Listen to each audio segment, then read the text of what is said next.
तो भाई लेक्चर 3 पे पहुंच गए न्यूटन डायमेंशन के, है ना। मैं थोड़ा पीछे चल रहा हूँ, आई नो, लेकिन चलो धीरे धीरे कवर करूँगा यार मैं। पीएचडी ऑन डायमेंशंस अगर हम करें, ठीक है, तो भाई जैसे फिजिक्स की कोई भी फिजिकल क्वांटिटी हो, ठीक है, फिजिक्स की कोई भी फिजिकल क्वांटिटी हो ना, उसका डायमेंशन रटने की जरूरत नहीं है भाई, खुद निकाल सकते हैं उसके फॉर्मूला से, ठीक है। जैसे एंगुलर टर्म होती है कोई, ठीक है, तो एंगुलर टर्म होती है डायमेंशनलेस, एंगुलर डिस्प्लेसमेंट डिस्टेंस हो गया, तो हम थीटा लिख देते हैं सिर्फ, तो डायमेंशनलेस हो गया। अभी हमने एंगुलर वेलोसिटी देखा था हमने, ओमेगा हमारा थीटा बाई टी होता है, ठीक है, तो m0 ये ऊपर तो डायमेंशनलेस, नीचे t1 तो माइनस टी हो जाता है। एंगुलर एक्सीलरेशन हमने पीछे देखा था पहले, ठीक है, तो थीटा बाई टी हो जाएगा, ओमेगा बाई टी, इसकी हमने निकाली थी बाई t-1, तो बाई t1 तो t-2 हो जाएगा। अब फ्रीक्वेंसी क्या होती है ना, फ्रीक्वेंसी एक चीज़ होती है 1/t लिखते हैं वैसे, तुमने अगर तुम्हें याद हो, ठीक है, ये बहुत अच्छी चीज़ है, लेकिन भाई नहीं याद हो तो फिर भाई हमारा भाई आगे आता है वैसे तो, है ना। फ्रीक्वेंसी 1/t होता है, मतलब एक तरह से टी का वो होता है अपोजिट, है ना।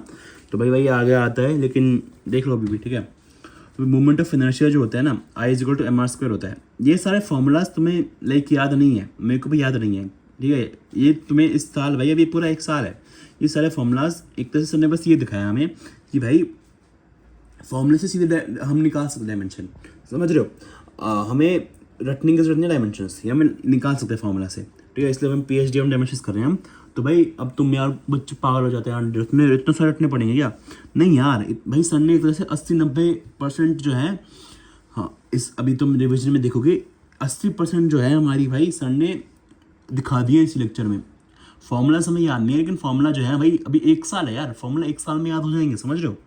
फॉर्मूला ये सारे हमें इतने सारे चैप्टर जो हम आगे पढ़ने वाले हैं उसमें याद हो जाएंगे हमें, समझ रहे हो। जैसे मोमेंट ऑफ इनर्शिया जो होता है भाई mr² होता है, ठीक है, तो m तो m1 l हो गया, ठीक है, l² हो गया। ये हमारा r×f होता है, तो r हमारा l हो गया, ठीक है, ये mlt-2 हो गया, तो ऐसे हो जाएगा। Same as work energy, same as energy, देखो सेम एज एनर्जी आ रहा है टॉर्क का। एंगुलर मोमेंटम, एंगुलर इम्पल्स क्या होता है, चेंज इन मोमेंटम, तो इसका भी एंगुलर मोमेंटम जितना ही होगा, ठीक है। तो हमारा आरपी होता है, तो ठीक है, आर हमारा लेंथ और पी हमारा पी मतलब पावर है ना, mlt-1, ठीक है। तो ये हो गया यार, समझ रहे हो। तो 2 different physical quantities can have same dimensions. देखो ये 2 फिजिकल क्वांटिटी डिफरेंट है, इनके सेम डायमेंशंस है, ठीक है। If 2 physical quantity have same dimensions, that 2 physical must be physically same. ना भाई कहाँ से यार, वर्क एनर्जी टॉर्क सेम थोड़ी होता है, देखो डिफरेंट है, लेकिन इनकी सेम डायमेंशन है, तो यस यू नो, ठीक है भाई। अब हम डायमेंशन ऑफ ग्रेडियंट टर्म देखें। ग्रेडियंट टर्म का मतलब होता है change in any P Q with respect to length या फिर डिस्टेंस, तो चेंज पर यूनिट लेंथ, ठीक है। तो फोर्स हो गया, फोर्स अपॉन लेंथ हो गया, तो हमने फोर्स का लिखा, फिर लेंथ लिख दिया। वेलोसिटी हो गया, वेलोसिटी अपॉन लेंथ हो गया। टेम्परेचर हो गया, टेम्परेचर अपॉन लेंथ हो गया। लेंथ हो गया, लेंथ अपॉन लेंथ हो गया, तो ये डायमेंशनलेस हो गया, 0 हो जाएगा। टाइम ग्रेडियंट क्या हो गया, t/l हो गया, ठीक है। और भाई एनर्जी ग्रेडियंट E/l हो गया। अब भाई तो भाई देखो फोर्स का भाई mlt-2/l, l से एल कर गया तो mt-2, ठीक है। यहाँ पे lt-1 तो t-1, सेम सीक्वेंस आ रहा है, देखो k/l तो k1l-1, t/l t1l-1, E/l तो ml2t-2 सॉरी, ठीक है। तो l ऊपर जाएगा तो l-1 अरे भाई सॉरी यार, तो भाई ये mlt-2 हो जाएगा, ठीक है। तो भाई ऐसे भाई मतलब भाई एक तरह से ग्रेडियंट मतलब होता है with respect to distance of length या फिर पर यूनिट लेंथ होता है, ठीक है।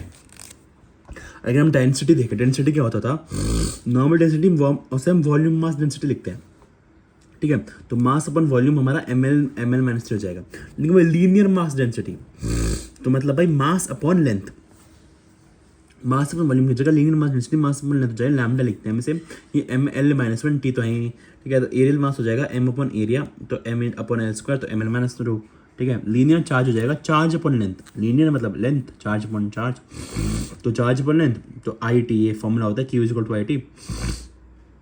तो भाई IT/L, तो भाई I क्या होता है, एम्पेयर में लिखते हैं हम इसे, AI एम्पेयर होता है, I करंट होता है ना, करंट की वो एम्पेयर होती है, ठीक है। A1 T1 और L-1, ठीक है।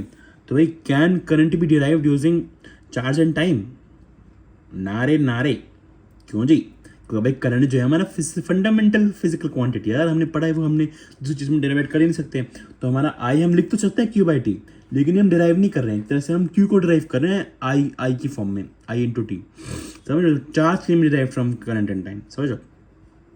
आई नहीं हो सकता डिराइव। वॉल्यूम चार्ज डेंसिटी, तो चार्ज अपॉन वॉल्यूम IT/L3, तो आई हमारा A1 T1 L-3, ठीक है। अब भाई एक तरह से हमने ये सब हमने देख ली। अब भाई बहुत सारी ऐसी चीज़ें होती हैं भाई, ऐसे क्वेश्चन आ जाते हैं भाई, प्लैंक्स कांस्टेंट यार, है ना, gas constant, capacitance, resistance, self inductance, mutual inductance, stopping potential, latent heat, thermal conductivity, है ना, इन सब की भाई, इन सब की कैसे निकालें हम यार डायमेंशंस, इनकी याद करनी पड़ेगी क्या?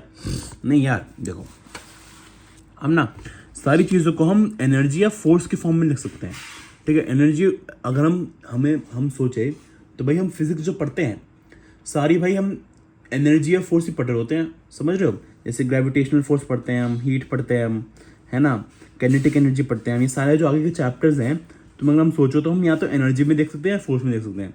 तो आगे के चैप्टर है, आगे के चैप्टर मैंने अभी बोला, आगे के चैप्टर मतलब हम ये जो फॉर्मूलाज हम आगे याद करेंगे, समझ रहे हो। तो एक तरह से हमें याद करने की जरूरत नहीं है, तो एक तरह से सर ने चार्ट बनवाया था, तुम देख सकते हो, बहुत ही सुंदर तरीके से बनाया मैंने, अपनी तारीफ नहीं कर रहा हूँ मैं, ठीक है। तो भाई वही है, मैंने एक तरह से भाई एनर्जी की फॉर्म में हमने मान लो ये प्लैंक्स कांस्टेंट है, तो हमने भाई एनर्जी की फॉर्म में हमने इसका फॉर्मूला लिखा, ठीक है। तो एच हमारा E/F, तो हमने इस भाई हमने वो निकाल दिया, मतलब फॉर्मूले से हमने निकाल दिया डायमेंशंस, ओ माय गॉड, है ना, डायमेंशन हमने ऐसे निकाल दिया यार, समझ रहे हो। वैसे भाई हम सारे ये जो है हम ऐसे लिख सकते हैं भाई, अब मैं सारे एक एक करके नहीं समझाऊंगा यार, बहुत लंबी वीडियो हो जाएगी, क्योंकि तुमने एक बार तो देखी है ना लेक्चर में, है ना, लेकिन तुम देख सकते हो, ठीक है। तो भाई एक और समझाया तो मान लो, ठीक है, मतलब ये सारे जो फॉर्मूलाज तुम्हें याद करने की जरूरत नहीं है अभी, ठीक है।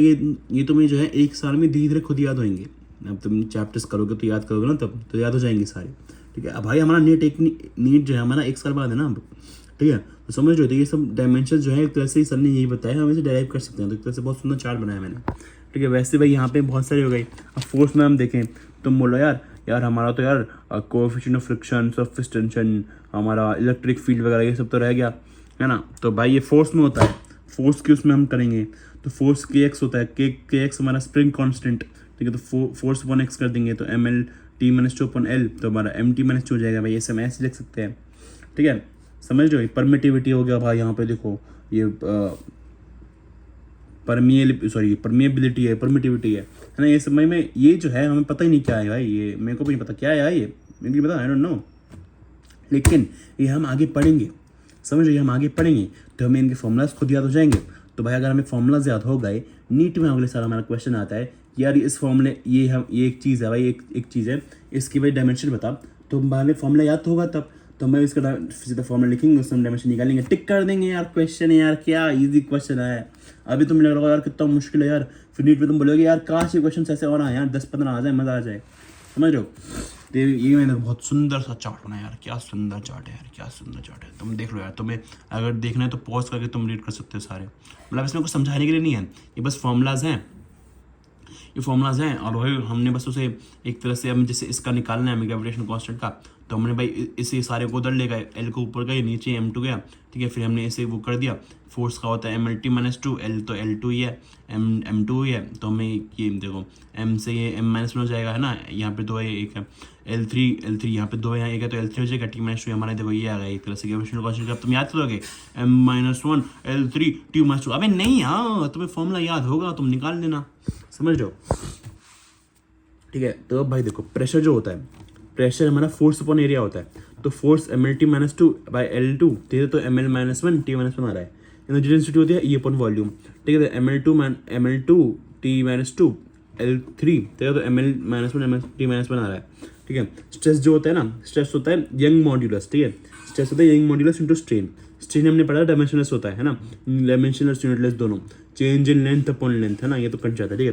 तो एक तरह से यंग मॉड्यूलस का जो वो है डायमेंशन इक्वल टू स्ट्रेस हो जाएगी, यहाँ पे यंग मॉड्यूलस का स्ट्रेस का होता है भाई ML-1 T-2, ठीक है। तो एक तरह से हम ये देखो तीनों देखो ये सेम है सारे, ठीक है, देखो तीनों सेम है, तो एक तरह से हमें यही दिखाना था भाई, देखो तीनों सेम है, ठीक है। और भाई हमने पढ़ा था ना कि डिफरेंट फिजिकल क्वांटिटी में सेम हो सकता है, ठीक है। और इस सर दिखवा देते कि भाई एनर्जी डेंसिटी का फॉर्मूला एक ये होता है, ठीक है, ये याद करने की जरूरत नहीं है, बस तुमने बता दिया, ठीक है। भाई देखो एक क्वेश्चन था भाई, H/T जो है एनर्जी जो है हमारा KA चेंज इन टाइम और अपॉन L, ठीक है, so change in temperature, sorry, ठीक है, ठीक है। हमें इसका डायमेंशन पूछा है, तो हम इसको यहाँ रखेंगे, अब बाकी सारे को मान लो हमें फॉर्मूला दे रखा है, ठीक है, मान लो हमें फॉर्मूला दे रखा है, ठीक है, हमें याद हो जाएगा वैसे अगर मिनट तक, अगर हमें मान लो दे रखा है, क्योंकि यहाँ रखेंगे L यहाँ जाएंगे, ये दोनों नीचे चले जाएंगे, तो ये H होता है हीट एनर्जी होती है, ठीक है। तो energy into length upon time, ये टाइम होता है, ठीक है, टाइम इंटू ए इंटू केल्विन, ठीक है। तो भाई mL2T-2 अपॉन TLK-1, तो हमारा यार mL1 और T-3K-1 ऐसे आप निकाल सकते हैं भाई डायमेंशंस, ठीक है, फॉर्मूले से सीधा। तो रटने की ज़रूरत है नहीं है यार। अब भाई देखो, ये रेजिस्टेंस का एक तरह से रेजिस्टेंस जो होता है हम अलग अलग जगह पढ़ते हैं, तो ये ओमेगा एल होता है, अब 1/ओमेगा से होता है। अब भाई हमें मान लो इनमें भाई डिफरेंट डिफरेंट जगह फ्रीक्वेंसी और टाइम निकालना है, फ्रीक्वेंसी और टाइम निकालना है, फ्रीक्वेंसी और टाइम निकालना है। तो हम पहले इन दोनों को इक्वेट किया, R equal to omega L, omega is equal to R/L, omega 2/F होता है, 2 जो है भाई तो हट गया, ठीक है, क्योंकि ये वो है प्योर वैल्यू है, ठीक है, नंबर वैल्यू है। तो फिर हमारा R/L आ गया, T हमारा L/R आ गया। भाई हम इसमें देखेंगे omega L by omega, omega वहाँ ले जाएंगे 1/LC, तो हमारा 2πf हमारा अंडर रूट में ये स्क्वायर को ले जाएंगे, ठीक है। तो f हमारा 1/√LC और TL √LC, ठीक है। R is equal to one by omega C, फिर RC हमारा C उधर लेगा, ओमेगा हमारा 2πf होता है, ठीक है, 2π वापस कट गया हमारा। तो भाई हमारा T आ जाएगा, हमारा T आ जाएगा RC, F आ जाएगा हमारा 1/F, मतलब 1/RC। बस वही है यार, क्या ही बोलूँ मैं। मैग्नेटिक फ्लक्स होता है यार, है ना, B इंटू एरिया होता है, इसका हमें यूनिट निकालना है, तो B का हम इससे निकाल सकते हैं, एरिया का हमें पता है L² होता है, तो हम इससे निकाल सकते हैं डायमेंशन इसका डायमेंशन निकालना है हमें। इलेक्ट्रिक फ्लक्स होता है भाई E इंटू एरिया, E हमारा Q, E से निकाल सकते हैं, फिर एरिया इंटू कर देंगे। फिर डिबक कॉन्स्टेंट होता है भाई 1/λ होता है भाई, ये जो होता है L-1 होता है, ठीक है, 1/λ, ठीक है। तो ये जो होता है ये तो नंबर होता है, इसकी डायमेंशन नहीं होती, लेकिन ये R जो है इसका ये आ गया। सोलर कांस्टेंट होता है भाई, ये होता है E/AT, energy per unit area per unit time, इसकी हमने निकाल ली। विंड्स कांस्टेंट होता है भाई, ये भी इसके निकाल लिया। इलेक्ट्रिक पोटेंशियल होता है V/EQ, V is equal to E/EQ, ठीक है। ग्रेविटेशनल पोटेंशियल होता है V is equal to E/m, ठीक है। फिर भाई एक तरह से ये जो है, एक तरह से हमने भाई 80 से 90% जो है हमने भाई फॉर्मूला हमें याद नहीं है, फॉर्मूला हमें सर ने दिया, लेकिन हमने खुद डायमेंशन निकाल ली, समझ रहे हो। तो एक तरह से भाई हमें अगले नीट तक यार फॉर्मूले याद हो जाएंगे, तो हम डायमेंशंस निकाल सकते हैं, समझ रहे हो, हाँ जी, ठीक है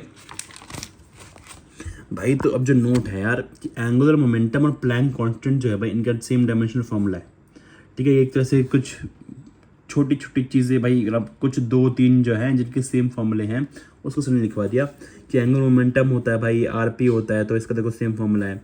प्लैंक कांस्टेंट HF होता है भाई, इसका सेम फॉर्मूला है। इलेक्ट्रिक फील्ड पोटेंशियल ग्रेडियंट का सेम फॉर्मूला होता है। Surface tension, force gradient, spring formula, इसका डायमेंशन फॉर्मूला सेम होता है। एक्सेलरेशन और gravitational field intensity, gravitational intensity क्या होता है भाई, I/√F/m, एक्सेलरेशन की जितना ही होता है, ठीक है, ये भी सेम होता है, ठीक है। तो भाई कोई भी न्यू या फिर अजीब फिजिकल क्वांटिटी आ गया, तो उसको एनर्जी या फोर्स के फॉर्मूले से उसको रिलेट करो, देन डायमेंशन निकाल लो। बस ये किया है हमने आधे पूरे भाई 2 घंटे से, मतलब वो जो पूरा लेक्चर था यार, ये तो हमने 13 मिनट ही हुआ रिविजन, ठीक है। तो बस ये है भाई, ठीक है। चलो भाई अब ठीक है, अभी मैं अगले क्या बोलते हैं रिविजन लाता रहूँगा यार धीरे धीरे, यार मेरा थोड़ा बैकलॉग हो गया यार, क्या बताऊँ मैं तुम्हें। लेकिन चलो टिकट के bye bye bye bye bye.